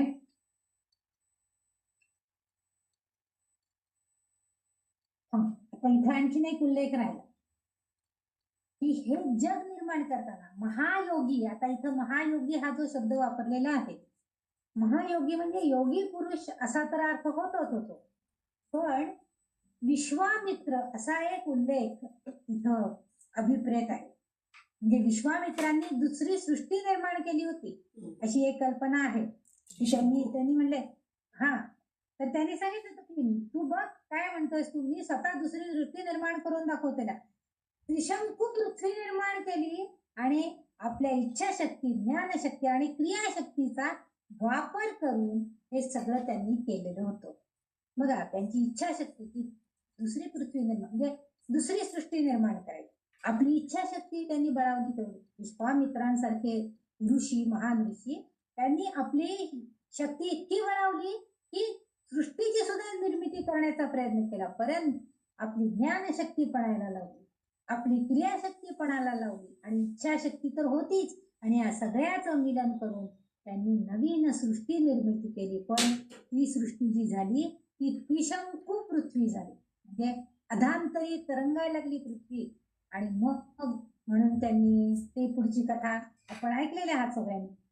पण हे निर्माण करणारे हे जे विश्वामित्र आहेत त्यांचा सुद्धा संदर्भ इथं आचार्य देत आहेत. म्हणजे बघा, आचार्यांच्या कल्पनेमध्ये महायोगी व यश स्वेच्छा स्वतःच्या इच्छेनं, स्वतःच्या संकल्पानं त्यांनी त्या महायोगी वाल्मिकींनी विश्वामित्रांनी सुद्धा नवीन सृष्टी निर्माण करू म्हणजे हे जर करू शकतो तर आपण सुद्धा चांगले संकल्प केले तर आपण सुद्धा चांगलं कार्य करू शकतो. अर्थात असत जी पृथ्वी निर्माण झाली होती ती असत होती, म्हणजे माया होती ती एक प्रकारची. आणि म्हणून माया रूप जे आहे ते आधी म्हणजे आपल्या मनामध्ये माया स्वरूप जे आहे, दिसणारं सगळं भासमान जे आहे ते आधी नष्ट व्हायला पाहिजे. आणि त्याच्या पलीकडे जाऊन पहिल्या ह्याच्यामध्ये श्लोकामध्ये त्याच्याही पलीकडे दृश्यमान नगरी तुल्यम निजांतर्गतम, त्याच्याही पलीकडे जाऊन जे आहे ते आपल्याला ज्ञात करून घ्यायचे, ते परब्रह्म आपल्याला मिळवायचे, ते ज्ञान आपल्याला मिळवायचे असं इथं आपल्याला दिसतंय. आणि त्याचाही उल्लेख यांनी केला आहे. ते एक सांगायचं राहिलं होतं, म्हणजे महायोगींचा उल्लेख म्हणजे आचार्य जेव्हा काही लिहितात, जेव्हा जे स्तोत्र लिहितात तेव्हा त्यांच्या डोक्यामध्ये असे विचित्र म्हणजे काय म्हणतात त्याला संदर्भ त्यांना हवे असतात, त्यांनी दिलेले असतात आणि आपण ते समजून घेऊन ते करायचे. म्हणजे दुसरी सृष्टी निर्माण करण्याची जी इच्छाशक्ती विश्वामित्रांची होती ही त्यांनी कार्यान्वित आली. त्यासाठी इच्छाशक्ती, क्रियाशक्ती आणि ज्ञानशक्ती, आणि ती ज्ञानशक्ती आपल्याला मिळवायची आहे. ज्ञानशक्ती आपली वाढीस लागली की आपोआप आपल्याकडनं क्रिया सुद्धा सगळ्या चांगल्या होतील. जसं आता आपण ज्ञानशक्तीच्या जोरावरती गीता शिकलो, मग क्रिया काय व्हायला लागली की रोज एक अध्याय वाचायचं, मग आपलं गीता पाठाचा एक पाठ संपूर्ण होतो. ही क्रिया आहे त्याच्या पाठीमागची. हे अशा प्रकारे आपण त्याचा अनुभव घ्यायचा आहे, अशा प्रकारे आपल्याला जगायचं आहे. म्हणजे जे निर्मित आहे त्याचा अनुभव घेऊन ते जरी मायावी असलं तरी त्या पलीकडचं ज्ञान आपण प्राप्त करून घ्यायचंय आणि आपली ज्ञानाची कक्षा वाढवायचा प्रयत्न करायचा आहे असं आचार्यांना अपेक्षित आहे. आता पुढचं जो श्लोक आहे, यस्यैव स्फुरणं सदा आत्मकमसत् कल्पार्थकं भासते साक्षात् तत्त्वमसीति वेदवचसा यो बोधयत्याश्रितान् यस्साक्षात्करणात् भवेन्न पुनरावृत्तिर्भवाम्भोनिधौ तस्मै श्री गुरुमूर्तये नमः इदं श्री दक्षिणामूर्तये तस्मै श्री गुरुमूर्तये नमः इदं श्री दक्षिणामूर्तये. आता पहिला शब्द यस्यैव स्फुरणं, यस्य एव असा त्याच्यामध्ये फोड आहे. यस्य एव यस्य म्हणजे खरंच, ज्याचा खरंच, यस्य एव ज्याचा खरंच, स्फुरणं, स्फुरण म्हणजे स्पंदन, प्रकाश, सृष्टीची सृजनशीलता. त्या पहिल्यामध्ये विश्व झालं, दुसऱ्यामध्ये बीज झालं, दुसऱ्या श्लोकाचा पहिला शब्द, तिसऱ्यामध्ये यस्यैव स्फुरण झालं म्हणजे सृजनशीलता त्याची कार्यान्वित कशी झाली विश्वाची ते त्यांनी सांगायला सुरुवात केली. आता इथं काय आहे,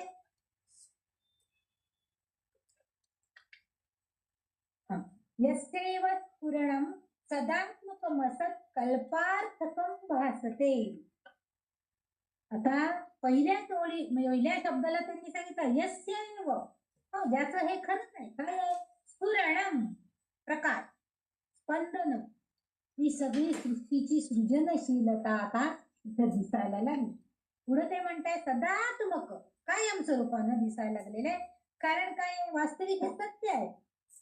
स्पष्ट होते आपल्याला की खरंच बीज पेरलं, अंकुरलं, वृक्ष झाला, हे खरं आहे की नाही, हे आपल्याला सृजनशीलतेमध्ये कळतंय की नाही, कळतंय. म्हणजे हे आपल्याला कळलं. आता कल्पार्थकम भासते, म्हणजे हे आपल्याला काय, सदात्मक असत, सदात्मकम असत, असं तिचा अर्थ आहे. सदात्मकम, क नंतर अर्धा घेऊन असत. असत म्हणजे काय, भासमान. म्हणजे हे सगळं प्रगट होतंय. पण कसं होतंय, भासमान होतंय का, म्हणजे कारण ही माया आहे सगळी सृष्टीमध्ये, ही सगळी माया पसरलेली आहे एक प्रकारची. आणि मायेनं हे सगळी सृष्टी एकमेकाला बांधली गेलेली आहे. सृष्टीमधल्या वस्तू, झाडं, पशु पक्षी, जीव सगळे एकमेकांशी बांधले गेलेले. आणि ही मायेने हे काय होतंय आपल्याला, तर ही सृष्टीची सृजनशीलता जी आहे ती सदैव आपल्याला असत भासतीये, कल्पार्थकम भासते, पण ती प्रगट होतीये, म्हणजे आपल्याला ती दिसतीये.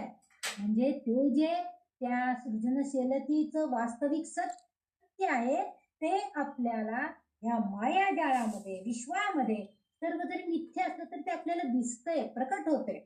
साक्षात तत्वमसी, परंतु ह्याच्यामध्ये आपण अडकायचं नाही. या मायाजाळात आचार्यांना आपल्याला हे सुचवायचंय, तुम्ही या मायाजाळात अडकू नका. जरी ते कल्पार्थक असलं, भासमान असलं, तर त्याच्यात अडकायचं नाही. कारण का, साक्षात तत्वमसी ती वेद वचसा, जे वेद सगळे काय आहे, तत्वमसी साक्षात, म्हणजे गुरु तत्व, ईश्वर तत्व, आत्मतत्व, ह्या बाबत जे वेदांनी वचसा सांगितलेलं आहे, वेद वचन जे सांगता आहे, तर ते कसं आहे, म्हणजे त्यांना असं सांगायचंय की तुम्हीच तत्व असी, त्या तत्वज्ञानामध्ये, त्या देवांमध्ये तुम्हीच आहात, त्या वेदांमध्ये सुद्धा तुम्हीच आहात. तत्वमसी, साक्षात तत्वमसी, म्हणजे प्रत्यक्षपणे, तात्काळ प्रत्यक्षपणे, साक्षात तत्वमसी ती वेद वचसा यो बोधयत्याश्रिता, म्हणजे एक शिक्षक तुम्हाला शोधून काढतो. शिक्षक काय करतो, तुम्हाला शोधून काढतो आणि बोधयत्याश्रिता, आणि तो शिक्षक तुम्हाला तुमच्या आश्रयाला घेतो. म्हणजे पूर्वीच्या काळी, आता खूप हे स्कूल हे फार प्रस्ताव जास्त झालेला आहे, परंतु पूर्वीच्या काळी कसं असायचं, गुरुकुल असायचे. मोठ्याच गावातनं, म्हणजे छोटी छोटी खेडी असायचे, त्याच्या शेजारच्या गावांमधनं एखादं गुरुकुल, एखादी शाळा असं असायचं. मग शिक्षक काय करायचे की असे शोधून विद्यार्थी आणायला लागायचे आणि मग गुरुकुलामध्ये त्यांना शिकवायला लागायचं. म्हणून ते काय म्हणतात, त्या काळातले आचार्यांनी लिहिलेलं हे असल्यामुळं त्यांनी हा संदर्भ दिलेला आहे. साक्षात तत्वमसी ती वेद वचसा, म्हणजे ते काय करतायत, तो शिक्षक त्या शिष्यांना शोधून आणतायत. कशाच्या माध्यमातून, आधी त्यांना थोडस वेद, अध्यात्म याबाबत शिकवतात आणि त्याच्यातून त्यांच्या आश्रयाला त्यांना, म्हणजे वेदांचा अभ्यास, वेद वचसा, वेदांनी, वेदशास्त्रांनी जे काय सांगितलं आहे त्याची आधी अभ्यास करतात, त्यांच्याकडनं करून येतात, त्या आपल्या आश्रयाला बोध देत आहेत त्यांना, आपल्या आश्रयाला त्यांना घेऊन येत आहेत. आता हा आश्रय कुणाचा मिळतोय त्या मुलांना, विद्यार्थ्यांना, तर तो या वेदांचा आश्रय मिळतोय. शिक्षक त्यांना त्या वेदांच्या आश्रयाला घेऊन येतात. म्हणजे चांगले संस्कार किंवा चांगलं वेद वाक्य किंवा चांगले वेदांचे विचार हे सगळे त्यांना त्याच्यामध्ये मिळत आहेत. तर कोणते चांगले विचार, तत्वमसी म्हणजे ईश्वर तत्व, गुरु तत्व, आत्मतत्व, तत्वमसी म्हणजे तू आहेस, हे जे आहे असत, ह्या स्वरूपामध्ये आपण अडकायचं नाहीये. तर काय सांगतोय तो, की तूच आहेस, तू त्याच्यामध्ये अडकू नको. या वेद वचनांमध्ये तू अडकायचं नाहीये, मायाजाळामध्ये अडकायचं नाही. तर तू तोच आहे, तत्वमसी, तूच ते तत्व आहेस, तूच ईश्वर तत्व आहेस, तूच आत्मतत्व आहेस, तूच बोध तत्व, हे सगळं तूच आहेस, हे तू समजून घे, असं ते सांगतायत. म्हणजे प्रत्यक्ष ते तू आहे, तत्व तत्वमसी हेच ते पुन्हा पुन्हा आचार्यांनी अद्वैत भेदाचं जे अद्वैत तत्वज्ञानाचं जे ज्ञान सांगितलेलं आहे ते प्रत्येक ह्याच्यामध्ये ते सांगतात की दोन नाहीच आहेत, तुम्ही एकच आहात. आणि तो म्हणजे तत्वमसी, तू तोच आहेस, तूच आत्मतत्व, तूच ईश्वर तत्व, तूच गुरु तत्व आहे. आणि हे तू जाणून घे. कल्पित पदार्थांमध्ये ज्याची सत्स्वरूपाने प्रचिती येते तेथे महावाक्यांच्या बोधवाक म्हणजे वेद वगैरे हे जे महान तत्वज्ञान सांगणारे जे ग्रंथ आहेत त्यांच्यामधल्या बोधवाक्यातून तू जाणून घे की तू तो आहेस. यस्ताक्षात करणाद भवेन पुनरा वृत्ती भवांबो निधौ. त्यांनी सांगितलेलं आहे की केव्हा कळते, तात्काळ ओळख. यस साक्षात तू लगेच ओळख. तुला जेव्हा या वेदांमधनं बोध होईल, त्या म्हणजे बोध वाक्यांमधनं तुला जेव्हा त्या शिक्षकांच्याकडं त्या शिष्याला त्या गुरुकडे जायला मिळेल, त्याला बोध केला जाईल, त्याच्या आश्रयाला तुला जायला मिळेल, त्या वेदांचा अभ्यास तुझ्याकडनं होईल, तेव्हा तू यस साक्षात तात्काळ तुला कळू दे की तत्वमसी तू तो आहे. साक्षात करणात भवेन पुनरा.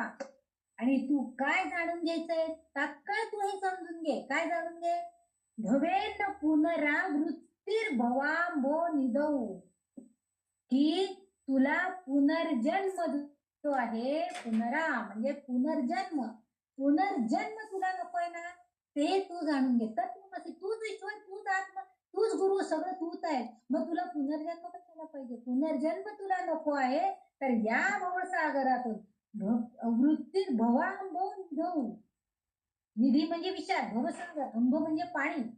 तर ह्या मोठ्या महासागरासारख्या असणाऱ्या पाण्यामधून, अंब म्हणजे पाणी, या पाण्या विषण्ण भवसागरामधनं. आता इथं पाणी म्हणजे आपण जगतोय ते जीवन. ह्या जीवनामध्ये जे आपण जगतोय त्या जीवनामधनं असणाऱ्या भवसागरामधनं, म्हणजे आपण ज्याला अनेक वेळा भूलथापांना बळी पडतो, जे जीवन जगत असताना हा जो भव अनेक गोष्टींना आपल्याला आत्मसात करावं लागतं, त्याच्यातून पार व्हावं लागतं, सुखदुःखाचे अनुभव घ्यावे लागतात. हे सगळं भवसागर पार करून भवांबो निधौ, आपल्याला हे विशाल भवसागर पार करून जायचं आहे. आणि पुनर्जन्म आपल्याला नको आहे, म्हणजेच आपल्याला मुक्तीचा मार्ग मिळवायचा आहे.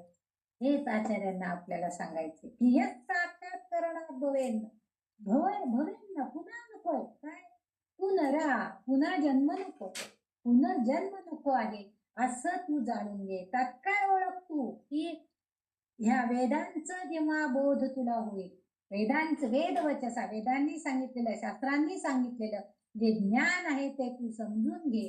ते समजून घेऊन या पुनर्जन्माच्या म्हणजे पुनरपि जननम पुनरपि मरणम हे जे चक्र आहे, या चक्रातून तुझी सोडवणूक करून घे, असं त्यांनी आचार्यांनी आपल्याला एक उपदेश केलेला आहे की यस्यैव स्फुरणम, म्हणजे खरंच आहे की सत्य आहे. काय की सृष्टीची सृजनशीलता आहे, हे सत्य आहे. म्हणजे बघा आचार्य सुद्धा सांगतायत की हो सृजनशीलता आहे, सत्य आहे. पण असत्कल्पात सगळं माया आहे, हे सगळं खोटं आहे. आणि कल्पात भासते, कारण ह्या मायाच्या प्रभावानं सृष्टीची निर्मिती जेव्हा झाली तेव्हा ही सगळी माया, श्रीकृष्णानं सुद्धा आपल्याला भगवद्गीतेमध्ये सांगितले, अरे हे सगळं माया आहे, मी केव्हाच त्यांना आधी मारून टाकलेलं आहे, तू जे मारणार आहेस ना हे सगळं खोटं आहे आता, त्यामुळे तू काळजी करू नकोस, तू मारणार आहेस असं म्हणूच नकोस अर्जुना, ते आधीच मेलेले आहेत, बघ मी तुला दाखवतो. म्हणून आपलं विश्वरूप दर्शन करून त्यांनी दाखवलं होतं की हे सगळी माया आहे, खोटं आहे सगळं. कशाला तू भीतोय की यांच्या मरणाचं पाप माझ्या डोक्यावर येईल?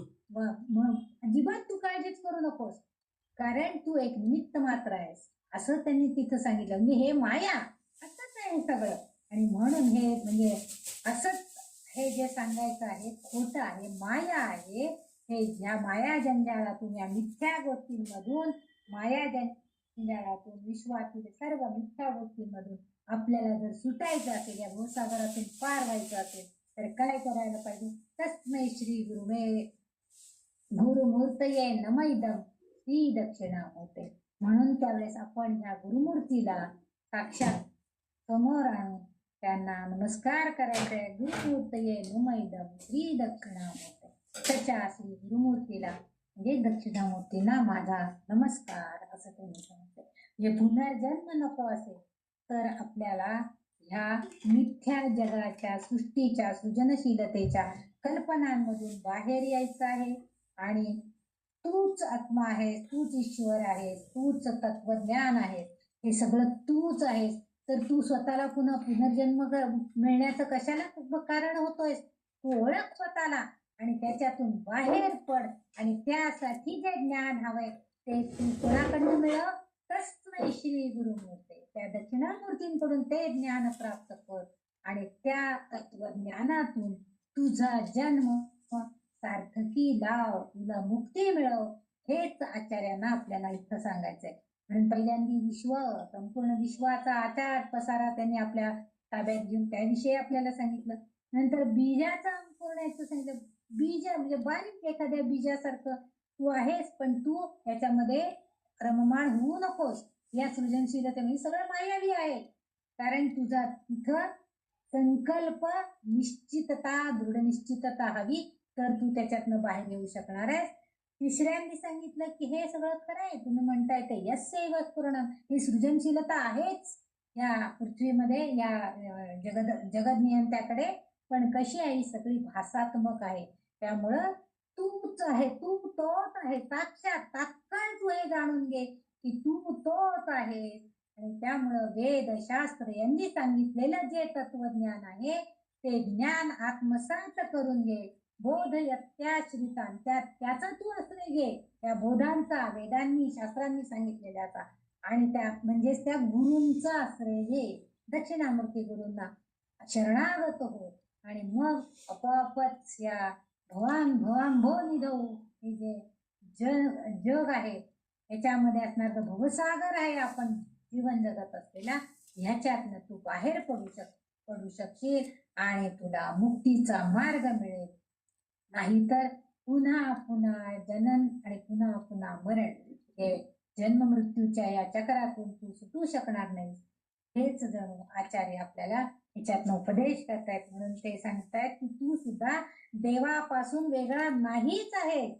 तू म्हणजेच देव आहेस. म्हणजे स्वतःच्या आतमध्ये असणाऱ्या परमात्म्याला ओळखायला तू शिक. हेच आचार्याने आपल्याला ह्या श्लोकातून सांगितले आहे. इथं आतापर्यंत आपण 3 श्लोक संपवलेले आहेत.